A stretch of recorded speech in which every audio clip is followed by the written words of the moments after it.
Diane, kick things off for us, because we've heard a lot about, student loans coming due and that kind of, I like how the Journal put it the other day, it amounts to a 5% pay cut for a lot of workers. But what do you see as the real risks out there?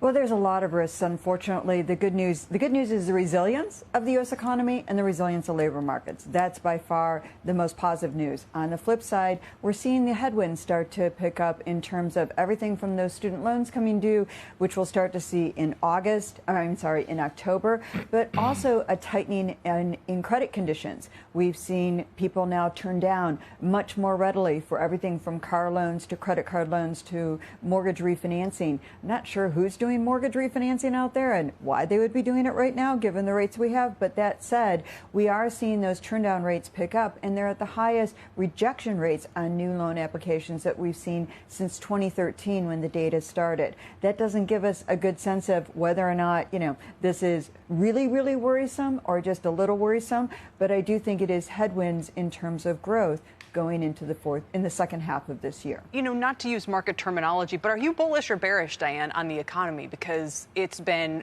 more resilient than expected. We saw Hatzius yesterday taking his recession odds down to 20%. What do you think is going on here? I'm cautiously optimistic that we could get a softer landing than I thought was possible. It's never happened, but, never say never in a post-pandemic economy, because a lot has been humbling about this post-pandemic economy. So I'm more optimistic than I was that we can get a soft landing. That said, I do think it's really important to remember that there are some kinds of inflation that we're going to see later this fall that I do think the Fed is going to be worried about could reignite some cooling embers. And that's where I won't completely take November off the table. I hope they'll be done in July. But I think the jury is still out on November on whether the Fed thinks they're going to have to raise rates again, given what could be a bit of a reacceleration late in the year in inflation. The retail sales, it's almost like I don't know if it's worth spending any time on, because, we all know about the cardboard box recession. We were just, Josh Brown was just talking about Live Nation. We're all talking about this. So I don't know. How telling is the kind of goose egg we got for core retail sales? Well, I was at one of those Live Nation concerts over the weekend in San Francisco at Dead & Company. And let me tell you, there were like 50 or 60,000 fans out there who didn't see a recession. They saw a lot of Grateful Dead music is what they saw. And they were buying hot dogs and beers and all kinds of things. It was a little crazy. But here's the thing.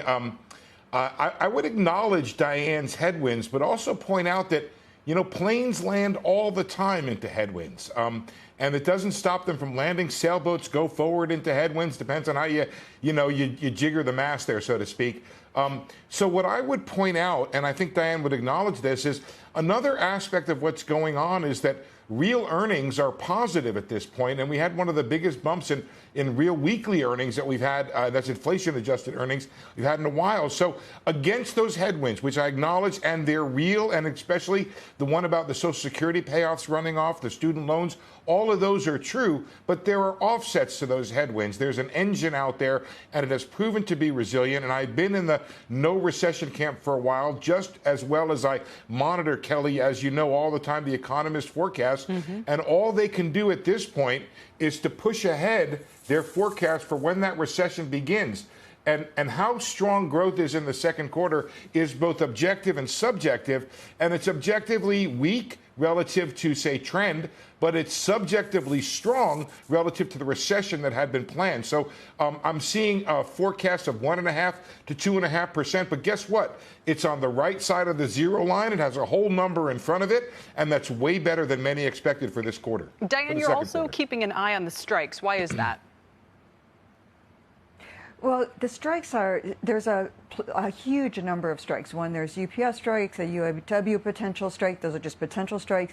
And then the SAG strike. And the SAG strike, although it doesn't affect as many as the 160,000 people who are covered by the SAG contracts, it does include a lot of spillover effects in Hollywood, which is over 457,000 people that work in the movie and production industry directly. And then there's the indirect spillovers as well. And we won't see the effects of that unless this this lasts for a really long time, and we won't begin to see it until after that first full week in August, which is the week of the survey week for the employment data, which is right before the Fed meets in September. And I think it's very hard for the Fed, given the kind of noise we're going to see, some of those things, to be in the middle of thinking about raising rates any further. I also think the Fed wants to get more news on the cooling inflation, and I think July is going to come in another good number on inflation.